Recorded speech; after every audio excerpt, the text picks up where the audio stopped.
शुभ प्रभात मेरे प्यारे बच्चों।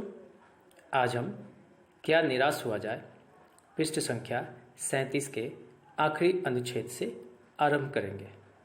पिछली कक्षा में हमने यही पढ़ा कि लेखक आजकल के समाचार पत्रों में छपे चोरी, डकैती, लूट, हत्या, भ्रष्टाचार का समाचार से बहुत दुखी है। वह सोच में पड़ गया कि यह हमारे देश में क्या हो रहा है। जिस देश में गांधी और तिलक जैसे महान लोगों ने जन्म लिया, रविंद्रनाथ ठाकुर और मदन मोहन मालवीय ने जन्म लिया, उस देश की स्थिति आज ऐसी हो गई है। यह लेखक को विश्वास नहीं हो रहा है। अब हम आज की कक्षा आरंभ करते हैं। यह सही है कि इन दिनों कुछ ऐसा माहौल बना है कि ईमानदारी से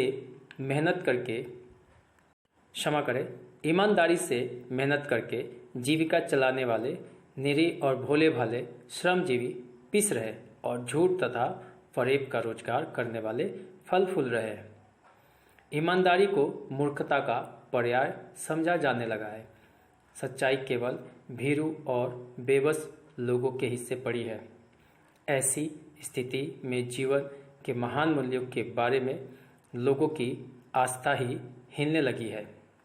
इस अनुच्छेद के माध्यम से लेखक हमें यही संदेश देने का प्रयास कर रहे हैं कि हाँ, ये सच है कि आजकल हमारे देश में कुछ ऐसा माहौल बन गया है, ऐसी स्थिति बनी हुई है कि जो लोग ईमानदारी से मेहनत करके अपना जीवन चलाते हैं या जो लोग भोले भाले हैं, श्रमजीवी अर्थात मेहनत करके, श्रम करके, परिश्रम करके जीवन जीते हैं, वैसे लोग पिस रहे हैं अर्थात उनके साथ अच्छा नहीं हो रहा है। और वहीं दूसरी ओर जो लोग झूठे हैं, फरेबी है, ऐसा काम करते हैं, उनका जो काम है, उनका जो धंधा है, वह फल फूल रहा है अर्थात आगे की तरफ बढ़ रहा है।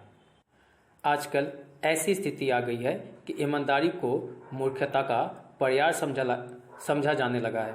पर्याय का अर्थ है समान अर्थ, अर्थात अगर आप ईमानदार हैं तो आपको लोग मूर्ख समझेंगे और सच्चाई केवल भीरू और बेबस लोगों के हिस्से पड़ी है। भीरू अर्थात डरपोक और बेबस का अर्थ है लाचार। इसलिए लेखक कह रहा है कि ऐसी स्थिति में जीवन का जो महान मूल्य है उसके बारे में लोगों की जो आस्था है, जो विश्वास है, वो हिलने लगा है। लोग सही जीवन जीना नहीं चाहते। वह चाहते हैं कि ईमानदार होकर क्या कर लेंगे, हमें तो पिसना ही पड़ेगा, हमें दूसरों के अंदर में रहकर काम करना पड़ेगा, और तो और लोग हमें मूर्ख समझेंगे, हमारा फ़ायदा उठाएंगे। इसलिए लेखक कह रहा है कि जीवन का जो महान मूल्य है उसकी आस्था हिलने लगी है। अगला अनुच्छेद, भारतवर्ष ने कभी भी भौतिक वस्तुओं के संग्रह को बहुत अधिक महत्व नहीं दिया। उसकी दृष्टि से मनुष्य के भीतर जो महान आंतरिक गुण स्थिर भाव से बैठा हुआ है वही चरम और परम है। लोभ, मोह, काम, क्रोध आदि विचार मनुष्य के स्वाभाविक रूप में विद्यमान रहते हैं, पर इन्हें प्रधान शक्ति मान लेना और अपने मन तथा बुद्धि को इन्हीं के इशारों पर छोड़ देना बहुत बुरा आचरण है। भारतवर्ष ने कभी भी इन्हें उचित नहीं माना। उन्हें सदा संयम के बंधन से बांधकर रखने का प्रयत्न किया है, परंतु भूख की उपेक्षा नहीं की जा सकती, बीमार के लिए दवा की उपेक्षा नहीं की जा सकती, गुमराह को ठीक रास्ते पर ले जाने के उपायों की उपेक्षा नहीं की जा सकती। इस अनुच्छेद के माध्यम से लेखक हमें यही बताना चाहते हैं कि जो भारतवर्ष है, जो हमारा देश भारत है, वह कभी भी अर्थात शुरुआत से ही भौतिक वस्तुओं के संग्रह को अधिक महत्व नहीं दिया है।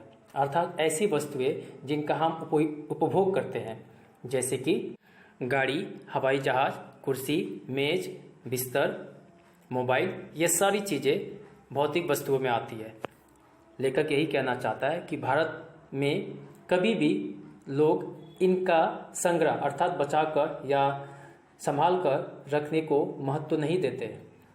भारत के जो लोग हैं उनकी नज़र में मनुष्य के अंदर अर्थात हम सबके अंदर जो आंतरिक गुण है, जो हमारा खुद का जो गुण है, जो हमारे अंदर खूबी है, वह हमारे अंदर स्थिर है और वही बैठा हुआ है, वही असली सुख है, वही परम सुख है।